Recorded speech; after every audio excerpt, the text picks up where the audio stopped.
اس حوالے سے افواج پاکستان کے ترجمان میجر جنرل بابر افتخار صاحب نے ہمیں 14 نومبر 2020 کو کیا بتایا تھا، آئیے دیکھتے ہیں۔ Indian intelligence agencies are managing 87 such terrorist camps. Out of these terrorist camps, 66 are located in Afghanistan, whereas 21 are located in India. Former Indian ambassador and an Indian Army general visited Baloch militant training camp in Haji Gak area in Afghanistan. India paid $30 million to establish a camp in area of Sarhad Lawa, Kandahar for dissidents of Balochistan. جی ناظرین، اور یہ کارروائیاں ہو رہی ہیں افغانستان میں 60 سے زائد training camps Indians نے بنائے ہوئے ہیں، ان کے سارے ایویڈنسز پاکستان اقوام متحدہ کو دے چکا ہے، پرووائڈ کر چکا ہے۔ نہ صرف یہ پاکستان کے صوبہ بلوچستان میں جو دہشت گردی ہے، عسکریت پسندی ہے، اس کے پیچھے بھی بھارت کا ہاتھ ہے، اور افواج پاکستان کے ترجمان نے کیا کہا تھا، آئیے دیکھیں۔ RAW, while using Indian embassy in Afghanistan, held a number of meetings with TTP commanders. This letter, which is being shown on the screen, it is in Dari. It reflects that India paid $820,000 to TTP leadership through its collaborators. جی ناظرین، آپ نے دیکھا تو سوال اس حوالے سے یہی بنتا ہے کہ پاکستان اسی کو کیوں رکھا ہوا ہے گرے لسٹ پہ، ابھی تک پاکستان کو کیوں نہیں نکالا جا رہا؟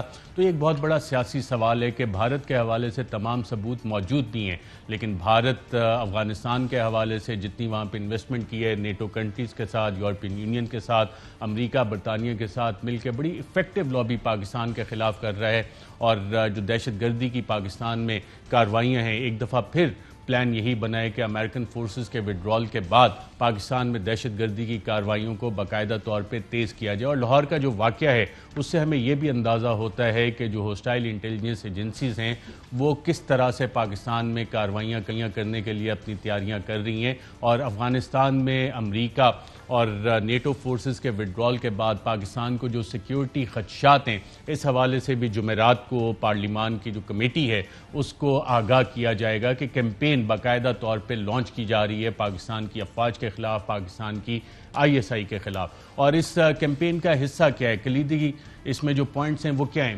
پوائنٹس وہی ہیں جو پچھلے 20 سال سے پاکستان پہ الزام لگایا جاتا رہا ہے، جس کا کہ پاکستان متعدد بار جواب بھی دیتا رہا ہے۔ پاکستان نے جتنی قربانیاں بھی اس حوالے سے دی ہیں اس کا بھی بارہا ذکر آن ریکارڈ ہوتا رہا ہے۔ ایک الزام لگایا جا رہا ہے کہ جی کوئٹہ شورا اور طالبان، جو آج کی اطلاعات ہیں کہ افغانستان میں 100 سے زائد ڈسٹرکٹس میں، ضلعوں میں، وہاں پہ باقاعدہ طور پہ اپنا ایفیکٹو کنٹرول قائم کر چکے ہیں اور کابل کی طرف بڑی تیزی کے ساتھ پیش قدمی کر رہے ہیں۔ اب طالبان کے خلاف باقی گروپس جو ہیں ان کو بھی مختلف انٹیلیجنس ایجنسیز، مختلف ممالک کی انٹیلیجنس ایجنسیز جو وڈرال وہاں سے چاہ رہی ہیں ان گروپس کو بھی ایکٹیویٹ کر رہی ہیں۔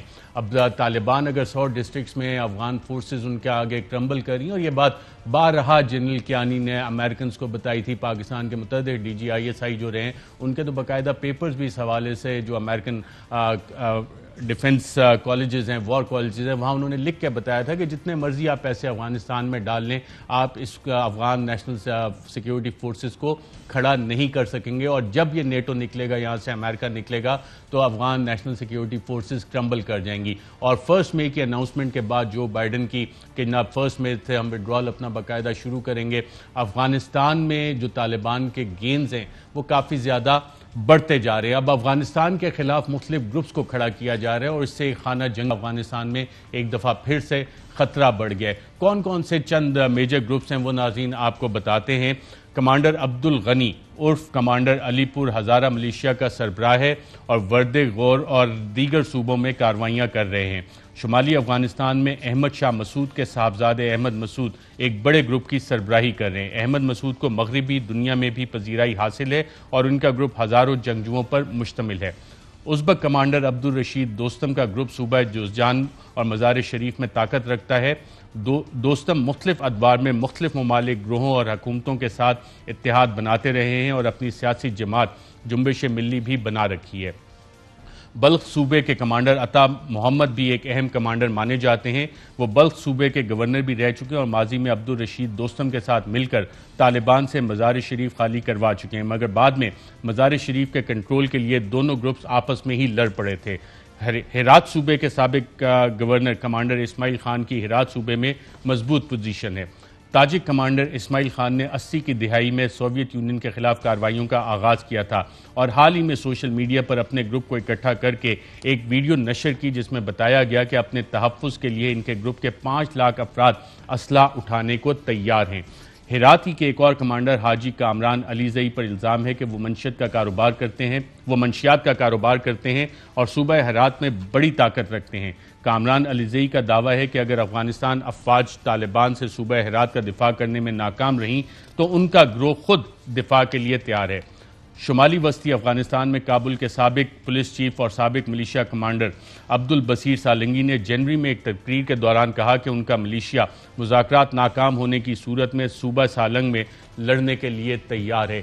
تو ایک طرف افغان نیشنل سیکیورٹی فورسز، دوسری طرف یہ مختلف وارلڈ لارڈز، طالبان، تو افغانستان میں جو صورتحال بننے جا رہی ہے وہ خانہ جنگی اور اس کا بلو بیک پاکستان پہ بھی آئے گا۔ اور جس طرح ویتنام کے بعد اور کوریا میں ایک کولڈ وار کی سچویشن تھی، ایک دفعہ پھر اس خطے میں ایک بگ پاور گیم باقاعدہ طور پہ شروع ہو رہی ہے جس میں کہ China, Russia, Iran, NATO, U S, دیگر تمام فورسز اس خطے میں اپنے اپنے پراکسیز کے ذریعے افغانستان کے اندر جنگ باقاعدہ طور پہ جو خانہ جنگی ہے اس پہ کہیں نہ کہیں تیل ڈال رہی ہیں۔ اور اس کا الزام کس کے اوپر لگایا جانا ہے؟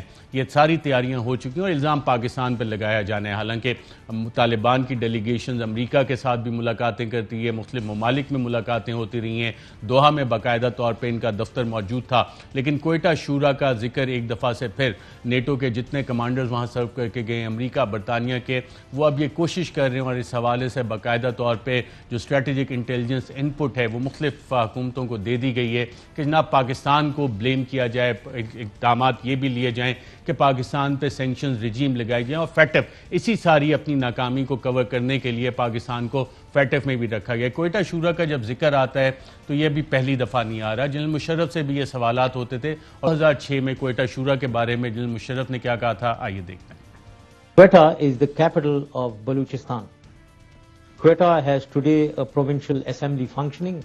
We have a military corps headquarters there with 2 divisions there.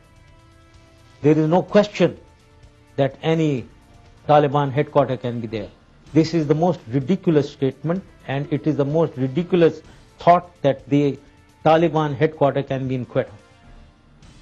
جی ناظرین، کوئٹہ شورا کے حوالے سے آپ نے سابق صدر کا بیان، بڑا واضح پالیسی بیان سنا اور اس میں ابھی تک کوئی تبدیلی نہیں آئی ہے، کوئی ثبوت پاکستان کو اس حوالے سے نہیں دیے گئے، لیکن بھارت بلوچستان میں کیا کرتا رہا وہ تمام ثبوت ہمارے پاس موجود ہیں۔ نہ صرف وہ ثبوت موجود ہیں، انٹرنیشنل فورمز پہ ہم عالمی دنیا کو بتا چکے ہیں کہ state sponsorship of terrorism Bharat کی طرف سے ہو رہی ہے اور وزیر اعظم عمران خان نے کل بھوشن کے حوالے سے بھارتی اسٹیٹ اسپانسرشپ آف ٹیررزم کے حوالے سے کیا کہا اور پاکستان کی قیادت کی تمام تر نیک نیتی کے باوجود بھارت اس پہ آگے نہیں بڑھا، کیونکہ بھارت کو شاید یہ نظر آ رہا ہے کہ افغانستان میں امریکہ اور نیٹو کی ناکامی کا ملبہ بڑی آسانی سے پاکستان پہ شفٹ کیا جا سکتا ہے۔ اور عمران خان صاحب نے کل بھوشن کے حوالے سے بھارتی نظائم کے بارے میں اور پاکستان کی نیک نیتی کے حوالے سے کیا کہا، آئیے دیکھتے ہیں۔ When my party came to power, the first thing we did was to immediately reach out to India. And I spoke to President Modi and I said, look, we have similar problems. Climate change, poverty. Let's get together. Let's resolve our differences through trade. Let's build a relationship on trust. Prime Minister Modi told me that, there were terrorist attacks from Pakistan. I said, we have problems with you. There are terrorist attacks which we know are instigated by India in Balochistan. We caught a spy, Kulbhushan Yadav, who admitted what the sabotage going on in Karachi and Balochistan. جی ناظرین، وزیر اعظم نے اقوام متحدہ کے forum میں تمام عالمی دنیا کا ضمیر جھنجھوڑنے کی یہ کوشش بھی اس حوالے سے باقاعدہ طور پہ کی تھی۔